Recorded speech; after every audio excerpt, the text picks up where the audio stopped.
Stage 1 Threshold. First pattern noticed. You pull 3 incident reports and notice the same odd detail threading through each, the first hint of a repeating pattern that won't let you look away. You update the grid, isolating common factors.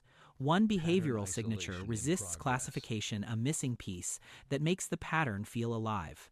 The timeline exposes a temporal anomaly, a gap that contradicts the neat geography on your map and refuses to be dismissed. An evidence processing log shows an unexpected delay on a critical item.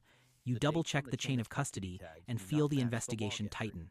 Cross-referencing witness accounts reveals contradictions, fragments that could be error, misremembering, or intentional obfuscation.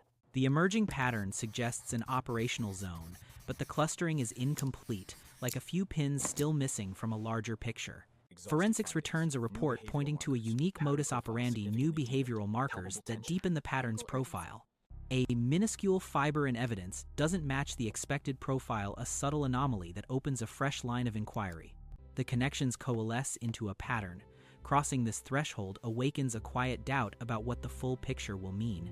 Each new link presses the pattern into focus, and with it, the uncomfortable pull toward an ethical reckoning. Advanced behavioral analysis confirms distinctive identifiers. The net tightens, the pattern is not accidental. Geographic and temporal coordinates stitch together into a clearer movement map, narrowing where and when the pattern occurs. Media narratives begin to diverge from verified facts. Public pressure shapes perception, forcing you to think strategically about disclosure. Fresh evidence arrives, perfectly processed, but instead of clarity, it complicates, revealing an unforeseen connection. Another cold lead ties into the cluster, forcing you to revisit lines of inquiry you'd set aside. Reading protocol beside witness testimony exposes an ethical conflict, duty and loyalty pulling in opposite directions. A jurisdictional handoff looms. One slip could create legal fallout. Coordination feels less procedural and more precarious. The map's pins now sit dangerously close to an unexpected personal context, introducing a new, troubling variable. A face on the board triggers a recognition that compromises your objectivity. The pattern's implications turn personal. Lab analysis reveals a direct contradiction with testimony. The evidence refuses to align neatly with the accepted story. The final thread lands on a vulnerable person connected to you. The moral dilemma crystallizes exposure or protection. Stage 3 Crossroads. The moral dilemma. You stand between two options: immediate disclosure, with legal risks, or a controlled delay meant to protect the vulnerable but that may obstruct process.